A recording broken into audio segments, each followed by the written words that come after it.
क्षण कर्म चेतन बंधकारु, कर्म के अवसान का कह कर स्वरूप यथार्थ जग का, जो किया उपकार है उसके लिए जिन वाणी माँ को वंदना शत बार है, वंदना शत बार है, वंदना शत बार है।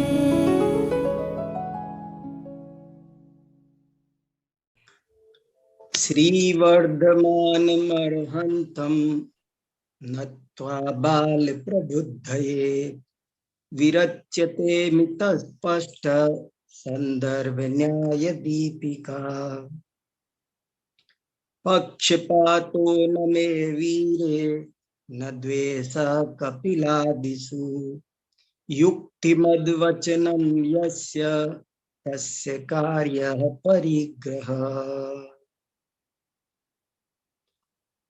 हम सब न्याय दीपिका नामक एक बहुत ही महत्वपूर्ण न्याय ग्रंथ है, उसका स्वाध्याय कर रहे हैं, जिसकी रचना आज से लगभग 600 वर्ष पहले श्रीमद अभिनव धर्म भूषण यति नाम के जैन नैयायिक आचार्य ने की है। और इसमें न्याय दीपिका, न्याय का प्रकाश किया गया है, न्याय का दीपन किया गया है। न्याय क्या है, उसके कितने अंग होते हैं, ये सब विषय आपको याद होने चाहिए, तुरंत उपस्थित होना चाहिए। अगर पूछ लूं कि न्याय किसे कहते हैं तो आपको तत्काल बोलना चाहिए, प्रमाण नयात्मको न्याय। न्याय प्रमाण नयात्मक होता है। उसके दो मुख्य अंग हैं, एक प्रमाण, दूसरा नय। तो इस न्याय दीपिका ग्रंथ में इस प्रमाण नयात्मक न्याय को दीपक की तरह, दीपिका एक छोटी सी कृति है, लघु कृति।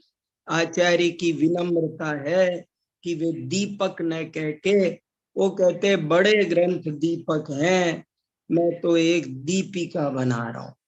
तो ऐसे एक दीपिका उन्होंने न्याय की बनाई है, क्योंकि प्रमाण और नय के बिना वस्तु तत्व का प्रकाशन नहीं हो सकता। कोई कितनी भी कोशिश करे, पर प्रमाण नय के बिना वस्तु के स्वरूप को समझा नहीं जा सकता। वस्तु का स्वरूप ऐसा ही है, उसमें अनंत धर्म रहते हैं। उन अनंत धर्मों को बिना प्रमाण नय के कैसे समझोगे भाई?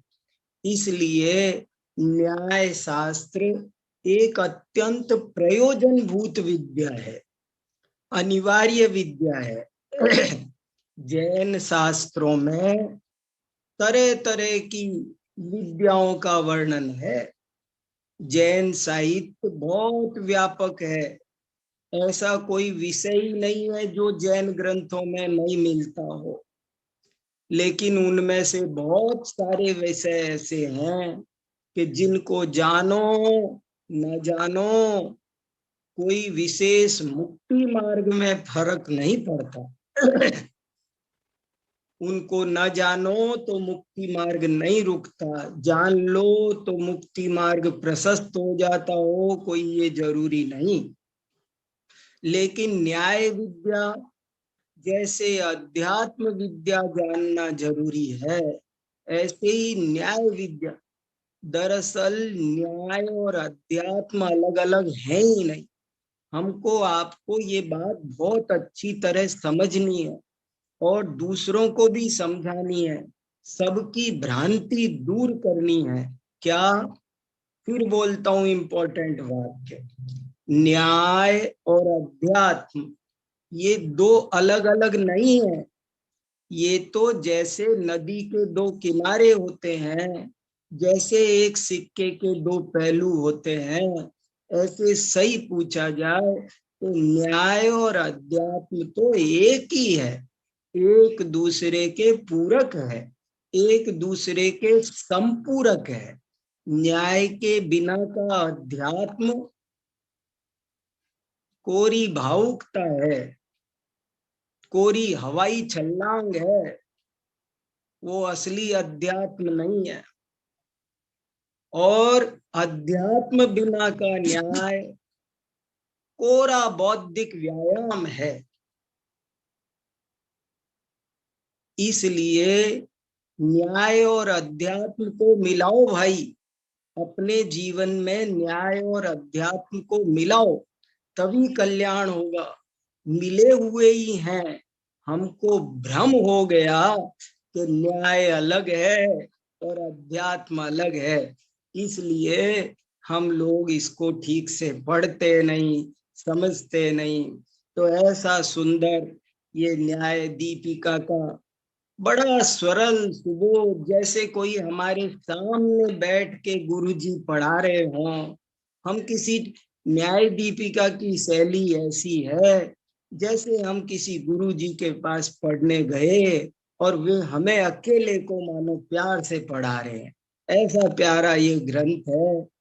पहले के ग्रंथ तो कठिन संस्कृत में है, सूत्रात्मक है, सूत्रों को लगाने में बहुत पसीना छूटता है, बहुत ज्ञान चाहिए, एक एक मात्रा का वहां पर बड़ा गूढ़ अर्थ छुपा होता है।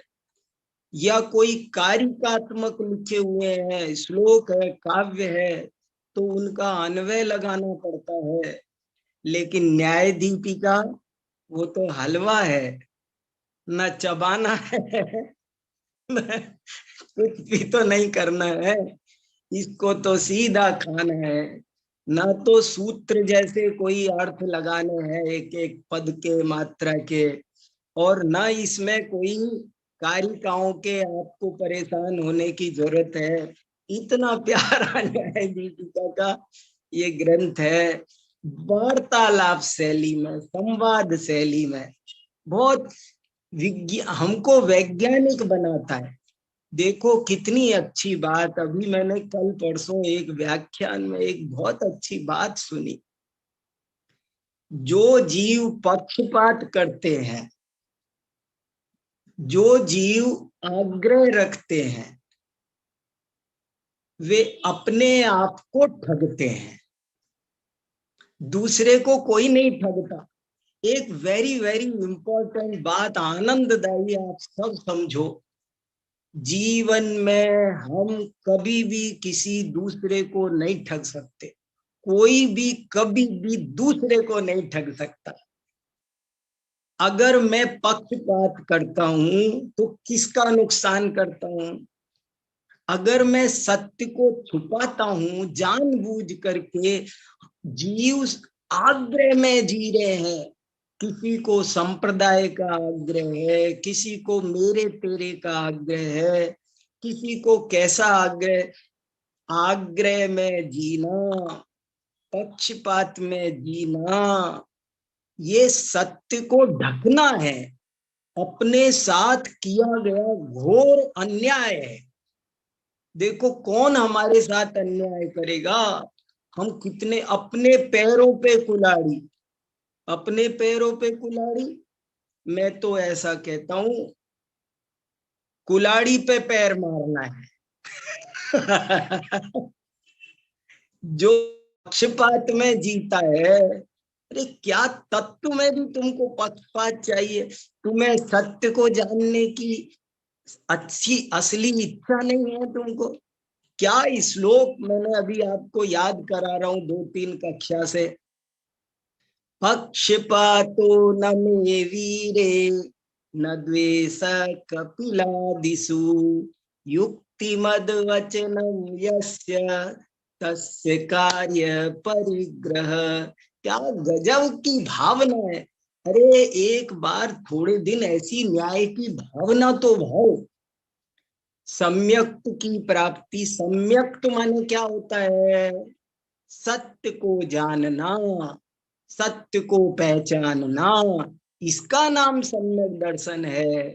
तो एक बार सत्य को जानने की भावना तो भाव, मुझे किसी से राग नहीं, मुझे किसी से द्वेष नहीं, मुझे किसी से पक्षपात नहीं, मेरा अपना कोई आग्रह नहीं, मैं बिल्कुल आग्रह मुक्त होकर मुझे तत्व समझना है, कैसा है क्या है, मुझे ईमान, अपने प्रति 100% ईमानदार हो जाओ, ऐसी भावना तो भाव। तो ये न्याय ऐसा बनाता है हमको। अनंत तीर्थंकरों ने यही कहा, तुम मेरे कहने से मेरी बात मत मानो, तुम स्वयं परीक्षा करो। समाज में जगह जगह लोगों ने गुट बना रखे हैं। ये गुट का काम नहीं है भाई, ये कोई झूठे, दुनिया में समझौतावाद बहुत चलता है। ये समझौते, सत्य को समझ की जरूरत है, समझौते की नहीं।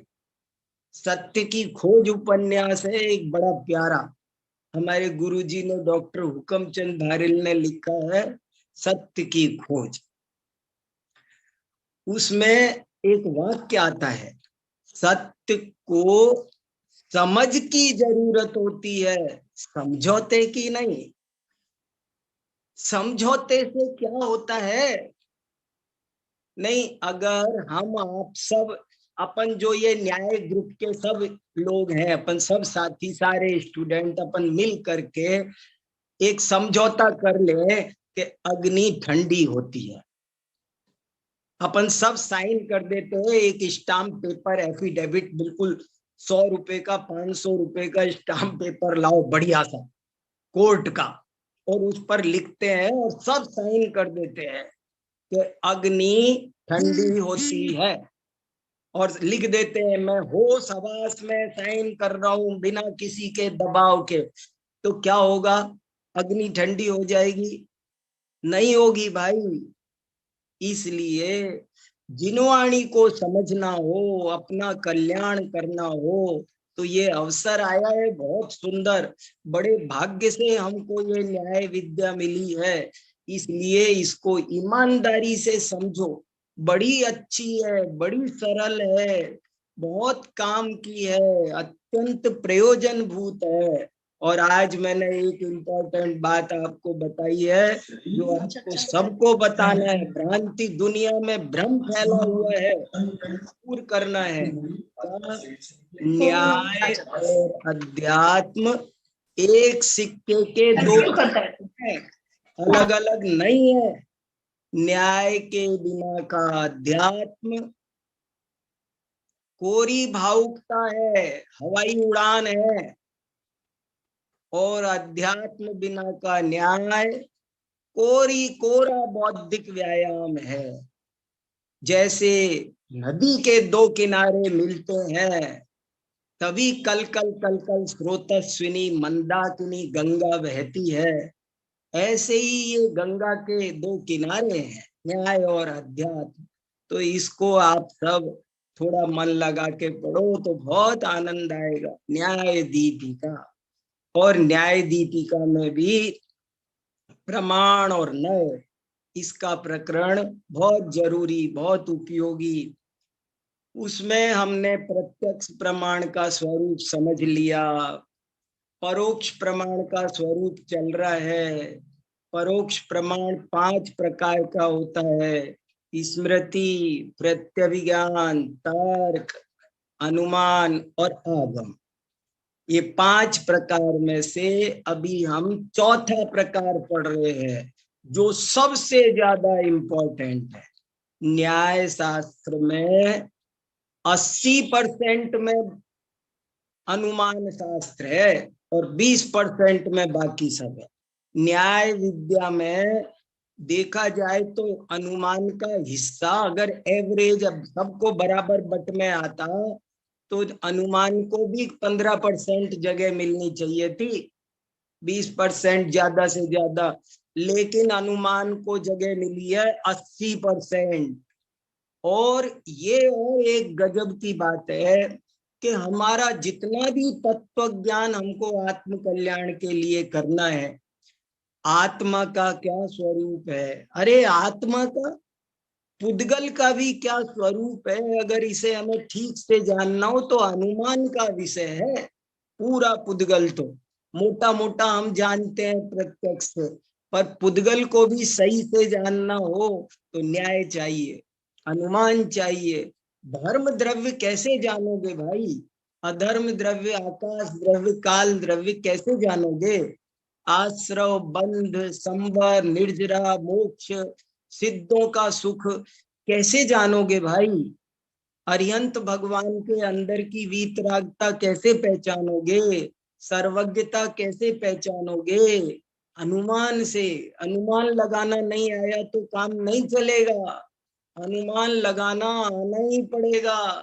थोड़ा कठिन भी लगता हो तो घबराना नहीं है, पर अनुमान लगाना ही है, सीखना ही है। आ जाएगा, थोड़ी सी तो मेहनत करो, थोड़ी सी तो ट्राई करो, आएगा। और आ गया तो निहाल हो जाएंगे, भाग्य खुल जाएंगे। इसलिए अनुमान का प्रसंग चल रहा है। अनुमान किसे कहते हैं? साधनात् साध्य विज्ञानम अनुमानम, साधन से साध्य के ज्ञान को अनुमान कहते हैं।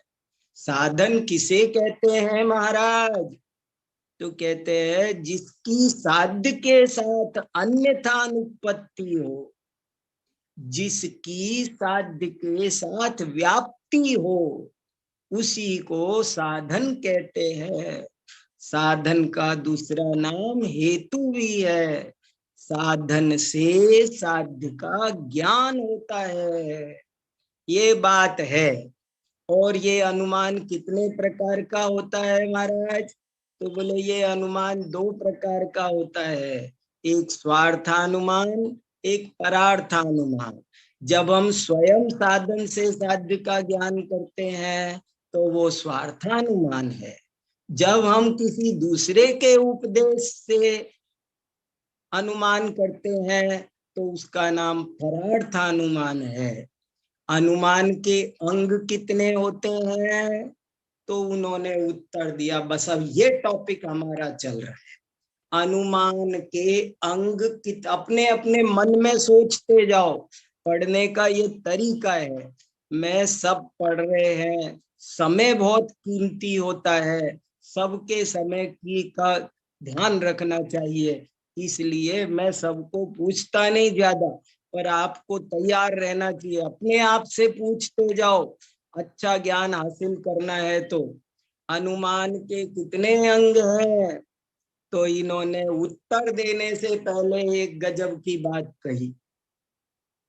सीधा उत्तर नहीं दिया कितने अंग है, बल्कि ये कहा कि 2 प्रकार की कथा होती है, एक वीतराग कथा और एक विजुगीषु कथा। ये भी इतना प्यारा और सुंदर सीखने लायक प्रकरण है। जिंदगी में हम कब किससे क्या बात कर रहे हैं, तो ये समझने लायक प्रकरण है कि वीतराग कथा क्या होती है, विजिगीषु कथा क्या होती है। वीतराग कथा, ओहो कितना प्यारा नाम दिया ना, कहाँ से ढूंढ के लाए आचार्य, गजब कर दिया। वीतराग कथा, वीतराग कथा माने 13वें गुण स्थान वर्तियों की कथा नहीं हो रही है ये वो जो वीतराग सर्वज्ञ अरिहंत भगवान, 2 अरिहंत आपस में बात करे उसको वीतराग कथा कहते?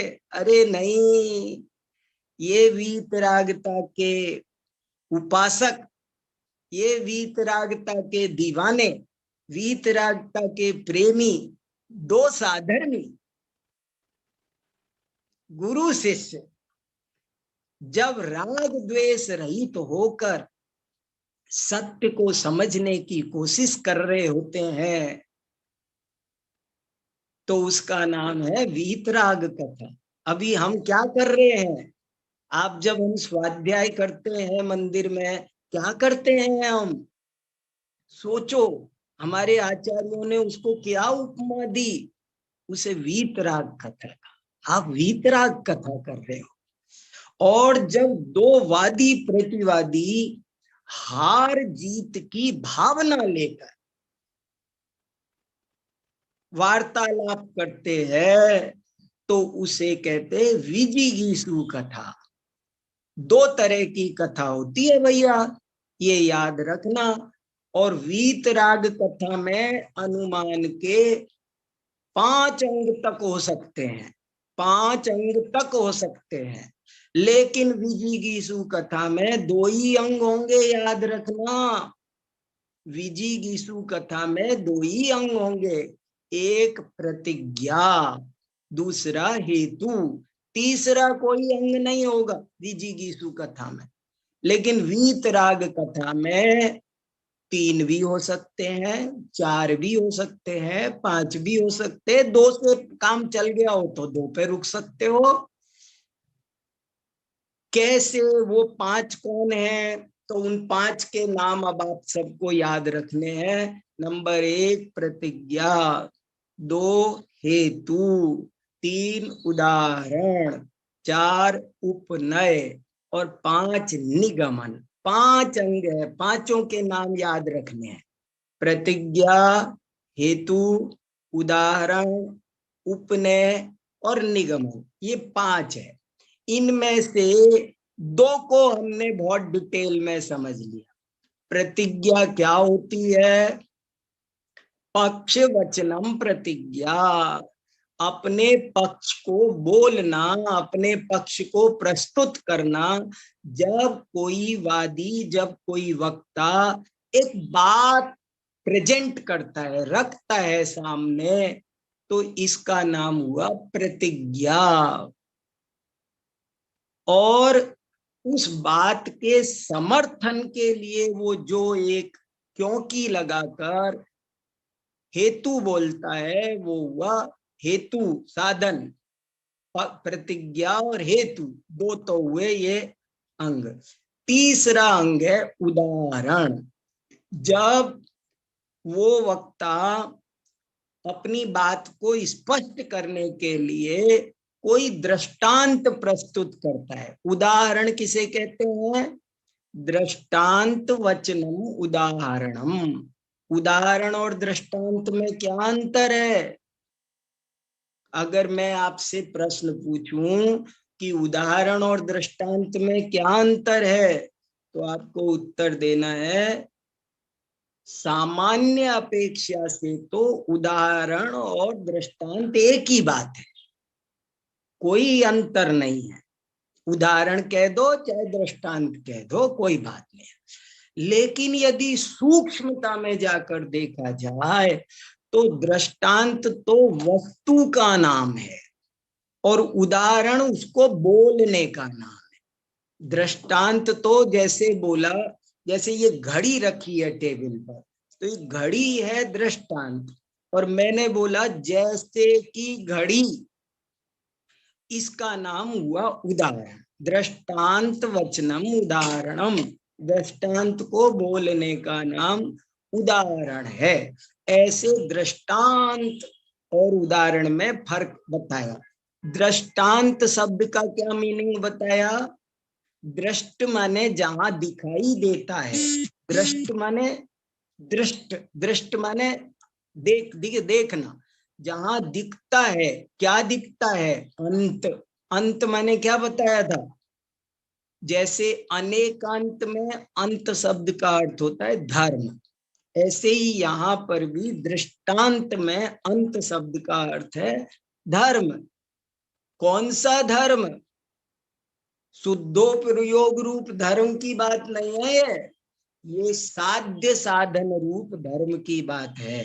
साध्य साधन रूप धर्म जहां दिखाई दे, माना कि हम अग्नि सिद्ध कर रहे हैं धुआं के द्वारा, तो धुआं साधन, अग्नि साध्य।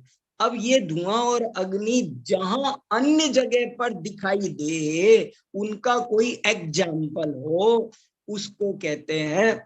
देखो, मुझे लगता नहीं अंग्रेजी में 2 शब्द हैं क्या किसी एग्जाम्पल ही बोलते हैं। यहाँ तो देखो दो शब्द है, दृष्टांत और उदाहरण। अब एक दृष्टांत को अंग्रेजी में क्या कहेंगे और उदाहरण को क्या कहेंगे, किसी को पता हो तो बता देना मेरे को। ठीक है, चलो।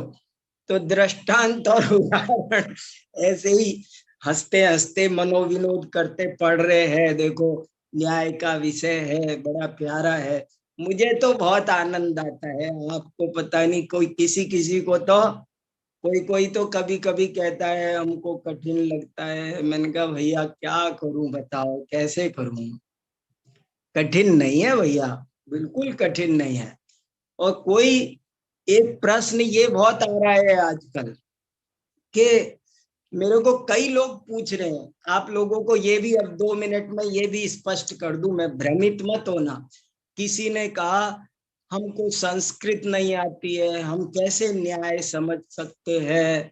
मैं बार बार आप लोगों को संस्कृत पढ़ो ऐसी प्रेरणा देता हूँ ना बीच बीच में थोड़ी सी। तो किसी किसी को ये भ्रम हो गया, कोई ये समझ रहा है कि संस्कृत नहीं आए तो हमको न्याय आ ही नहीं सकता। तो देखो बिल्कुल आपको गलत फहमी नहीं, मैं ये नहीं कह रहा कि आपको संस्कृत नहीं आएगी तो न्याय समझ में आएगा ही नहीं जिंदगी में, गारंटी है। मैं चैलेंज कर रहा हूं आपको इस चक्कर, ऐसा मत समझ। मैं ये नहीं कह रहा हूं कि मैं तुमको सबको चैलेंज कर रहा हूं, अगर संस्कृत नहीं सीखोगे तो न्याय कभी नहीं समझ सकते बिल्कुल भी। ऐसे मेरा कभी भी मतलब मत समझना बिल्कुल भी। जिनको संस्कृत नहीं आती है वे भी न्याय विद्या पढ़ सकते हैं, समझ सकते हैं, पूरी समझ सकते हैं। न्याय और अध्यात्म पर्यायवाची है, बहुत सरल। आजकल हर ग्रंथ के हिंदी में अनुवाद है, क्या दिक्कत है। अरे देखो ये न्याय मंदिर एक पढ़ ले सर, क्या बताऊं आपको, बहुत बहुत अच्छी किताब है, हिंदी में लिखी है। न्याय मंदिर पढ़ने से न्याय जिनको संस्कृत नहीं आती है ना उनको घबराने की जरूरत नहीं है, ऐसे निराश होने की जरूरत नहीं है कि हाय राम हमको तो संस्कृत, ऐसे समझ लो अरे अपन तो छोड़ चलो भाई, यहाँ से भागो, यहाँ से अपने तो संस्कृत आती नहीं और सो अपने न्याय समझ में आएगा नहीं। ऐसी बात नहीं है बिल्कुल भी। मैं तो ये कहता हूं कि संस्कृत समझ लोगे तो न्याय ज्यादा समझ में आएगा, जल्दी समझ में आएगा और अच्छा समझ में आएगा। समझ में आया? मेरी बात को समझो अच्छे से। ये मत समझना कि मैं ये कह रहा हूं कि वो आएगा ही। आप न्याय मंदिर बहुत प्यारी किताब है, सरल सुबोध, एक बार पढ़ के तो देखो, जिसने नहीं पढ़ा शांति से पढ़ो। अभी मेरे को कल परसों बोल रहे थे, मनीष जी हैं मेरठ में, वो कह रहे थे मैंने न्याय मंदिर आज पढ़ी। अभी 15-20 दिन पहले मेरे को उज्जैन से विमल दादा ने कहा युगल साहब मैंने न्याय मंदिर पढ़ी, मुझे लगा गजब हो गया ये तो, अब समझ में आया। तो एक बार आप इसको पढ़ लोगे तो सब समझ में आएगा, घबराने की जरूरत नहीं है। ये तो जिनमें शक्ति है, जिनके पास समय है, हमारे साथ बहुत सारे युवक विद्यार्थी भी बैठे हैं ना शास्त्री के, तो उनको संस्कृत आएगी तो बहुत अच्छा। और संस्कृत सीखने के लिए भी मैं कितने प्यार से सरल सरल बात बता रहा हूँ, आप लोग मेरा कहना नहीं मान रहे। मैं आपको संस्कृत का कोई बड़ा धुरंधर वैयाकरण बनो, पंडित बनो, ये नहीं चाहता हूँ, ये नहीं कह रहा हूं मैं कहीं जाओ कोर्स करो, ये मैं नहीं कह रहा हूँ। मैं तो ये कह रहा हूं कि आप ऐसे तक आप न्याय दीपिका के सारे शब्दों के मीनिंग याद कर लो ना, एक पंथ दो काज, न्याय दीपिका भी इतनी सॉलिड हो जाएगी, इसके हर शब्द का मीनिंग याद कर लो ना। अरे बहुत सारी ऐसे शास्त्र हैं हमारे जो संस्कृत में सरल सरल छोटे छोटे, उनको आप संस्कृत में लगाओ, उनको मीनिंग। अब दर्शनम देव देवस्य, इसको आप संस्कृत में पढ़ो ना। अरे आजकल पता नहीं कुछ लोगों की तो ऐसी आदत हो गई कि पूजा पीठिका विसर्जन ये सब पहले गारंटी से संस्कृत में ही पढ़ते थे, आजकल उनको भी हिंदी में पढ़ने लगे। ऋषभो न स्वस्ति, इसको भी हिंदी में पढ़ने लग गए, पता नहीं क्या हो गया। अरे हिंदी में मत पढ़ो, जितना पॉसिबल है उतना संस्कृत में पढ़ो, तब जाकर के उनका ऋषभो न स्वस्ति अर्थ लगाओ, ऋषभ देव, न माने हमारा, स्वस्ति माने अविनाशी कल्याण करें, ऐसे अर्थ। जो पूजा पीठिका है उसको, विसर्जन पाठ को, शांति, ये जो जो चीजें चल सकती है, जो जो आ सकती है, परमानंद स्तोत्र पढ़, उनको सबको संस्कृत में ही पढ़ो ना, संस्कृत बहुत अच्छी आ जाएगी, स्वाध्याय भी हो जाएगा और ये भी काम हो जाएगा।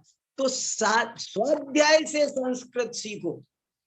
पंडित टोडरमल जी के जमाने में, बनारसी दास जी के जमाने, ये शैलियां चलती थी, तो मंदिर में संस्कृत पढ़ाते थे शास्त्रों से। मैंने संस्कृत पढ़ाई है 1 महीना मेरी शास्त्र सभा में, सबको संस्कृत आ गई, और कोई दूसरा ग्रंथ नहीं लगाया, जिनवाणी से पढ़ाई है मैंने संस्कृत। तो ऐसे सब आ जाएगी, कोई बात नहीं है। थोड़ा जो कोशिश कर सके, थोड़ा थोड़ा, अरे संस्कृत से नफरत खत्म करो, प्रीति शुरू करो, अपने आप आ जाएगी, बस इतना करो। पहले तो जो संस्कृत के प्रति नफरत है ना, देखते ही कितने ही लोगों को कंटाला आता है, वो छोड़ो और उसके प्रति प्यार पैदा करो, और सब आएगा, लगाना कोशिश करो।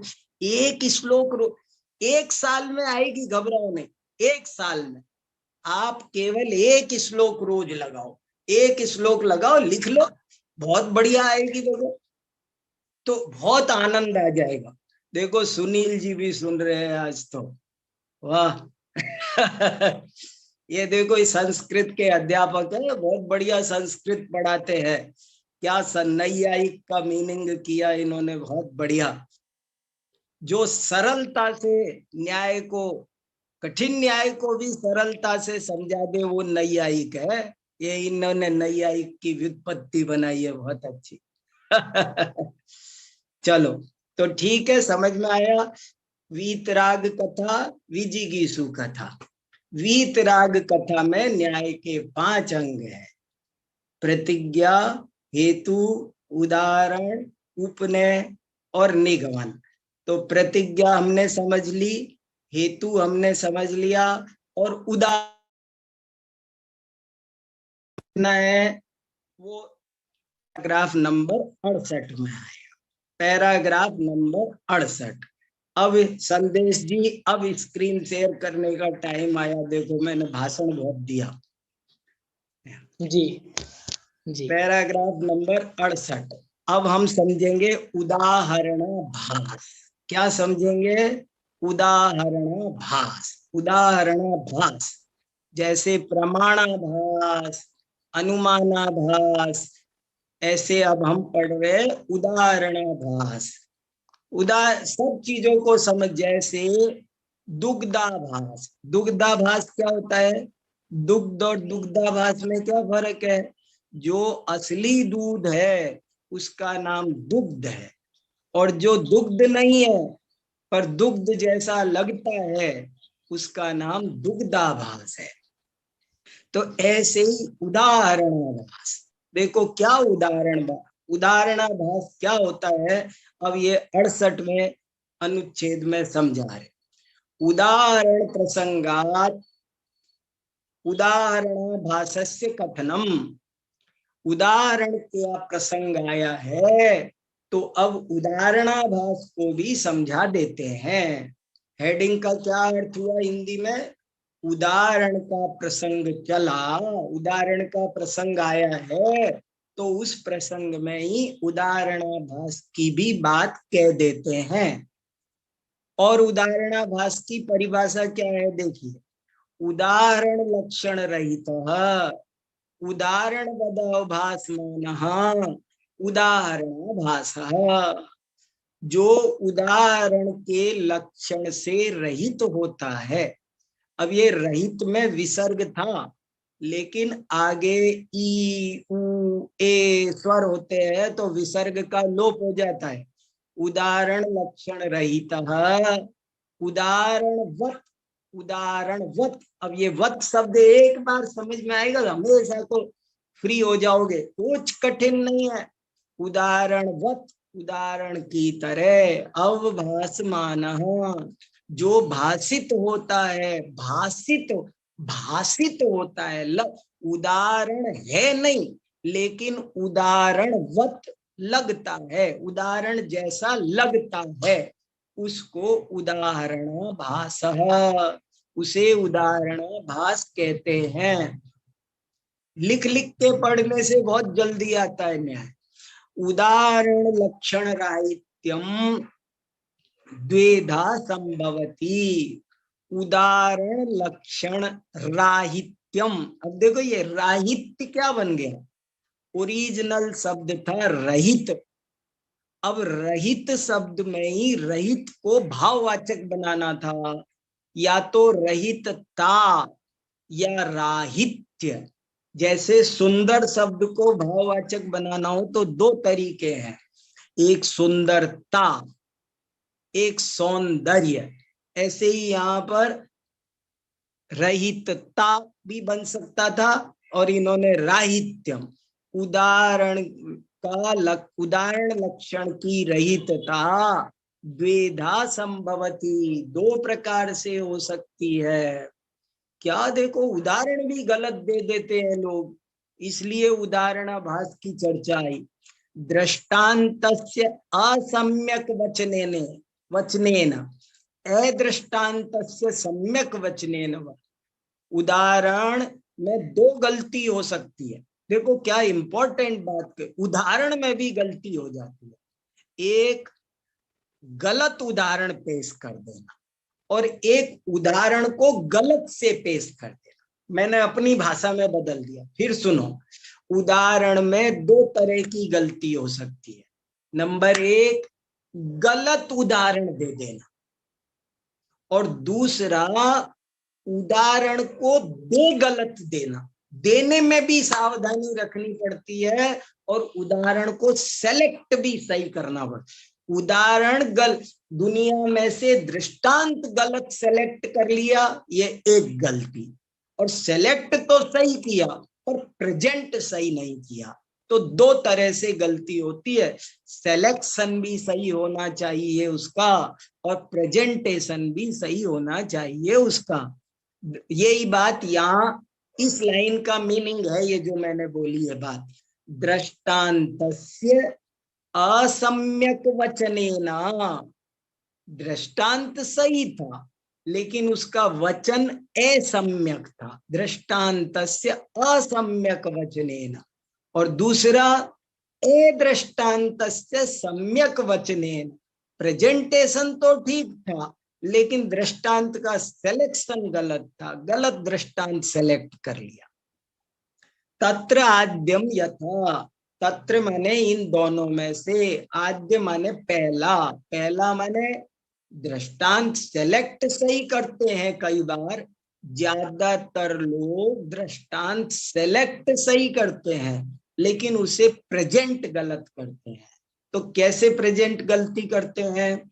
यो यो अग्निमान स स धूमवान यथा महानस इति, जो जो अग्निमान होगा वह धूमवान होगा जैसे कि महानस, यथा जैसे कि महानस, महानस माने रसोई, जैसे कि रसोई घर। और आगे की नीचे पंक्ति, यत्र यत्र धूमो नास्ति तत्र तत्र अग्निर्नास्ति यथा महारथ इति, ये कर दिया गड़बड़, ये गड़बड़ कर दी। दृष्टांत के प्रेजेंटेशन में गलती है। क्या गलती हो गई? देखो ये वो तो समझा ही नहीं रहे, जो दृष्टांत सेलेक्ट करना ही ढंग से नहीं जानता, वो तो कह रहे वो हम क्या समझाए, वो तो बहुत बड़ी गलती है। बड़ी गलती है कि उसने दृष्टांत सेलेक्ट ही सही नहीं किया, लेकिन सेलेक्ट सही किया फिर प्रेजेंट गलत किया। तो क्या गलती कर दी कि उसने ये कह दिया कि ये तो सही बोल दिया, आधी लाइन तो सही बोल दी कि जो जो अग्नि वाला होगा वो धूमवान होगा, जैसे कि रसोई घर। लेकिन आधी लाइन उल्टी लगा दी कि जहां धुआं नहीं होगा वहां आग भी नहीं होगी, जैसे कि माँ। ये ऐसे बोल, ये थोड़ी नहीं, ये इसने गलत, ये जो बोल दिया उसने, यत्र यत्र धूमो नास्ति तत्र तत्र अग्निर नास्ति, ये उसकी प्रेजेंटेशन में हुई चूक है, इसलिए ये उदाहरणाभास है। समझ में आया? ऐसे नहीं बोलना था, उल्टा बोल दिया उसने। साधन की साध्य के साथ व्याप्ति होती है, न कि साध्य की साधन के साथ में। धुआं अग्नि के साथ व्याप्त है, धुआं अग्नि के साथ व्याप्त है। अग्नि ने धुआं के साथ व्याप्त होने की कसम नहीं खाई है, और यहाँ इसने ऐसे उल्टी लगा दी। ये बोलने में हम लोग कई बार, जैसे पिछली क्लास में हम ही नहीं हो रहे थे बार बार कि ये, तो इसको बोलने में बड़ी सावधानी रखनी है। जहां जहां धुआं है वहां वहां अग्नि है, जहां अग्नि नहीं है वहां धुआं भी नहीं हो सकती। ये ऐसे सही है, लेकिन इसको बोलने में कई बार धुआं की जगह अग्नि बोल जाएंगे, अग्नि की जगह धुआं बोल जाएंगे। तो ये जो ये कथन होता है, ये इस कथन का नाम है उदाहरणाभास। और इसमें क्या गलती हुई है तो कह रहे हैं यथा माँ, जैसे कि माँ इति च, क्या गलती हुई है इसमें? व्याप्य व्यापकयोर वैपरीत्येन कथनम, क्योंकि यहाँ पर व्याप्त और व्यापक का विपरीतता से कथन हो गया। जो कथन होना चाहिए था, व्याप्य व्यापक का जो क्रम है वो क्रम उल्टा कर दिया उसने। जिसका ये जो लाइन बोल दी, जो सबसे ऊपर आपके सामने स्क्रीन पर लगी हुई है कि यत्र यत्र धूमो नास्ति तत्र तत्र अग्नि नास्ति, ये उल्टा बोल दिया उसने।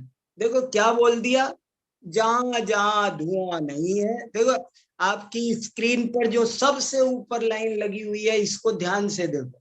जहां यत्र यत्र, जहां जहां धूम नहीं है वहां वहां अग्नि भी नहीं है। अब ये क्या किया इसने, ये सारा प्रेजेंटेशन खराब कर दिया। इसलिए व्यापक में इसने विपरीतता उल्टी व्याप्ति घटा दी, व्याप्ति उल्टी घटा दी। अब पैराग्राफ नंबर 69, ननु किमिदम व्याप्यम व्यापकम नाम, ये 69 नंबर का पैराग्राफ बहुत इंपॉर्टेंट है, लेकिन बहुत कठिन भी है। मैं अभी बस, इंपॉर्टेंट भी बहुत बढ़िया है, जगह जगह काम आता है, लेकिन कठिन भी थोड़ा सा है। समझ में आज नहीं आए तो घबराना नहीं, 2 दिन बाद समझ में आएगा, लेकिन बहुत अच्छा है, बड़े काम का है। ननु किमिदम व्याप्यम व्यापकम नाम, बहुत इंपॉर्टेंट बात है। व्याप्य व्यापक किसे कहते हैं? ये क्या ऊपर की प्रथम पंक्ति का क्या अर्थ हुआ? ननु, ननु माने शंका, प्रश्न, कि महाराज अभी आपने देखो ऊपर क्या कहा था कि तुमने व्याप्ति उल्टी घटा दी, व्याप्य और व्यापक का विपरीत कथन कर दिया, ऐसा ऊपर कहा था 68 में। उदाहरणाभास क्यों हुआ महाराज मेरा? तो उन्होंने कहा क्योंकि तुमने व्याप्य और व्यापक उल्टे घटा दिए। तो अब वो कह रहा है महाराज आज मुझे अच्छी तरह ये समझा दो कि व्याप्य व्यापक होता क्या है। ये व्याप्ति क्रिया, न्याय शास्त्र पढ़ने वालों को ये विषय थोड़ा कठिन लगता है, और यही विषय काम का है। व्याप्ति न समझो तो तर्क नहीं समझ में आएगा, तर्क नहीं समझ में आएगा तो अनुमान समझ में नहीं आएगा। व्याप्ति समझना जरूरी है। और मैं बार बार जोर दे रहा हूं, पिछली कक्षा में भी कहा था, व्याप्ति किसे कहते हैं? पहले तो बिल्कुल सिंपल लैंग्वेज में मेरी में समझ लो। व्याप्ति, व्याप्ति माने व्याप्त होने की क्रिया, व्याप्त होने का भाव, जैसे जैसे गति होता है ना, जैसे गति, स्थिति, ऐसा ही शब्द है व्याप्ति। गति माने गमन करने की क्रिया को गति कहते हैं। स्थिति माने स्थिर होने की क्रिया को स्थिति कहते हैं। ऐसे ही व्याप्ति किसे कहते हैं? व्यापने की क्रिया को व्याप्ति कहते। व्यापना, व्यापना माने व्याप्त होना, फैलना, फैलने की क्रिया का नाम व्याप्ति है। तो कौन फैलता है, कहाँ फैलता है, अब ये चीज समझना जरूरी है। और इसी से सारा अनुमान शास्त्र बनता है और इसी से श्रद्धान बहुत दृढ़ होता है। व्याप्य व्यापक संबंध समझ में आ जाए तो परद्रव्य के साथ कर्ता कर्म की क्या स्थिति है, शरीर आत्मा की क्या स्थिति है, हमारा किसके साथ व्यापक है, पुद्गल का किसके साथ व्यापक है, सब समझ में आ जाता है। जीव हस्ता मलकवत तत्व ज्ञान कर ले। कली न्याय शास्त्र पढ़ने वाला कली काल सर्वज्ञ बन जाता है। देखो तो क्या प्रश्न उठाया, कितना प्यारा प्रश्न है। ननु किमिदम व्याप्यम व्यापकम नाम इति चेत्। हे भगवान, ये व्याप्य व्यापक क्या होता है, जरा हमको समझाओ ना ठीक से, ताकि हम उल्टा ना लगाएं, सीधा लगाएं। होता क्या है व्याप्य व्यापक, जिससे सही व्याप्ति बनती है, वो है क्या? तो उच्यते, समझाते हैं। उच्यते देखो, कहा जाता है, ऐसा नहीं कहा कि मैं कहता हूं, कहा जाता है, बोला जाता है। साचर, अब ये बहुत खास लाइन है, परिभाषा है व्याप्ति की परिभाषा। साचर्य नियम रूपाम व्याप्ति क्रियाम प्रति यत् कर्म तत् व्याप्यम विपूर्वाद आपे कर्मणि ण्यत् विधानात् व्याप्यम इति सिद्धत्वात्। अब बताओ संस्कृत के बिना ये लाइन कैसे समझाऊं मैं, इसलिए मैं संस्कृत सीखो बोलने लग जाता हूं। अब इस लाइन में संस्कृत भरी पड़ी है जबरदस्त, प्रकृति, प्रत्यय, व्याकरण सब भरे पड़े हैं इसमें।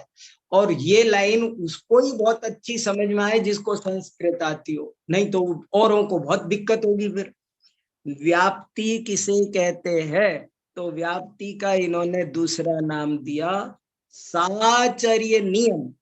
व्याप्ति का दूसरा नाम है साचर्य नियम। साहचर्य, साथ में रहने का नियम। दुनिया में कोई दो वस्तुएं ऐसी होती हैं, वस्तु माने द्रव्य पर्यायात्मक समग्र वस्तु का नाम ही वस्तु नहीं है। दो पदार्थ, पदार्थ ज्ञान एक पदार्थ है, आत्मा एक पदार्थ है, गुण पर्याय भी सब अर्थ है। अर्थ माने यहाँ समग्र अर्थ की बात नहीं है, अर्थ के अंश भी अर्थ है। तो दो अर्थों में साहचर्य नियम होता है। साहचर्य माने साथ रहने का, नियम, नियम माने कानून। साचर्य नियम रूपाम व्याप्ति क्रियाम प्रति यत् कर्म तद व्याप्यम। साचर्य नियम रूप व्याप्ति क्रिया होती है। देखो यहाँ व्याप्ति को क्रिया लिख दिया ना। व्याप्ति क्या है? व्याप्ति एक क्रिया है, और इस व्याप्ति क्रिया का जो कर्म है उसे व्याप्य कहते हैं, क्योंकि वी उपसर्ग पूर्वक आप धातु में कर्म, कर्मणि, कर्म प्रयोग में ण्यत् प्रत्यय का विधान करके व्याप्यम इति सिद्धत्वात्। क्या प्रकृति प्रत्यय बना दिए। वो कह रहे व्याप्य शब्द कैसे बना? वी उपसर्ग है, आप धातु है, और कर्मणि प्रयोग में ण्यत् का प्रयोग किया है, ण्यत् प्रत्यय का, और शब्द बन गया व्याप्यम। तत्तु व्याप्यम धूमादि, वो व्याप्य क्या है? धूमादिक व्याप्य है।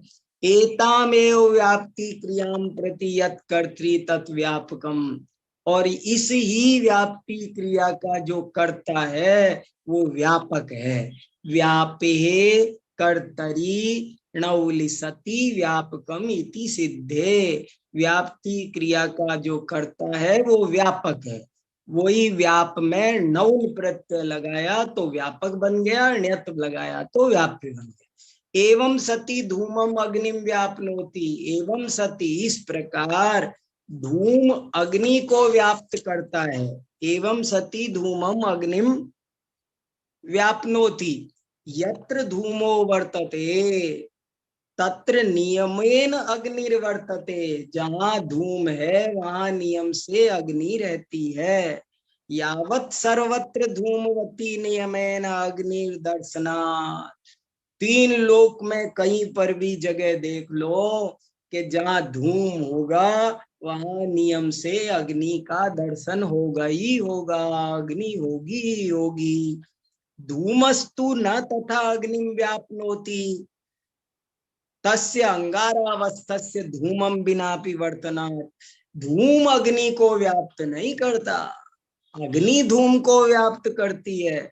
अग्नि व्यापक है, ये वाक्य याद रख लो। अग्नि धूम को व्याप्त करती है।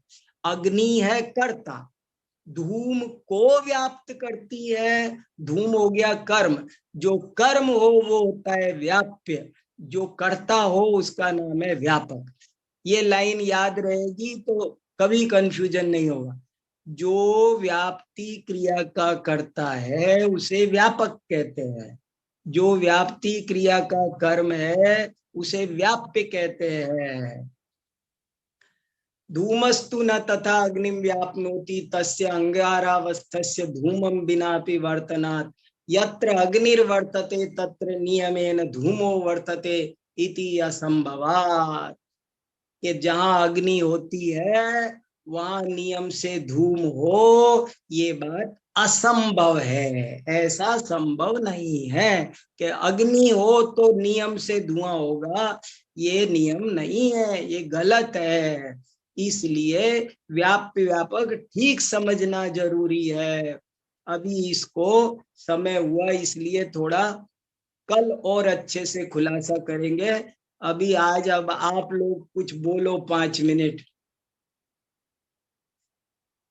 अब आप लोगों को किसी को कुछ कहना हो तो कहो, मेरे आपको ना सुनूं तो मेरा मन नहीं लगता। आशीष जी। जय जिनेन्द्र सर। हाँ बोलो भैया। सर आप वास्तव में धन्य हैं सर। मेरे दिमाग में एक चीज आ रही थी। हाँ। जब हम महावीराष्टक स्तोत्र करते हैं, अकेले पढ़ते हैं तो हम न बोलते हैं। हाँ। तो अब समझ में आ गया ना? सर बहुत अच्छा समझ में आ गया सर। अरे बहुत आनंद आए। संस्कृत सीखने के बाद में जो मस्तिष्क में आनंद का अमृत झरेगा ना, वो अलग ही होगा। मैं क्या करूं बताओ। इसलिए अब मुझे आनंद आता है, सो मैं आपको कहता रहता हूँ भैया सीख लो सीख लो। पर ऐसे कुछ नहीं है कि नहीं सीखोगे तो सम्यक दर्शन नहीं होगा, न्याय समझ में नहीं आएगा। ये ऐसे भ्रम मत पालना। पर आएगा तो नहा ऋषभो नहा स्वस्ति। न माने हमारा स्वस्ति अविनाशी कल्याण करें। जो जो संस्कृत में पढ़ सकते हो ना उनको पढ़ लिया करो। सरल सरल सरल सरल। अपवित्र पवित्रो व सुस्थितो दुस्थितो, क्या है इसमें? अब उसकी हिंदी पढ़ना बंद कर दो। जो ये पूजा पीठिका ये सब पता नहीं, सबके अनुवाद हो गए। नमोकार मंत्र भी इनके सबके पूजा पाठ के सबके अनुवाद, और अनुवाद ही पढ़ रही है पब्लिक।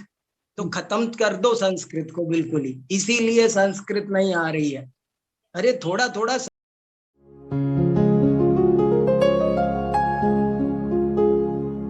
निज निधि निज में बताए, यह अनंत उपकार है उसके लिए जिन वाणी माँ को वंदना शत बार है, वंदना शत बार है, वंदना शत बार है।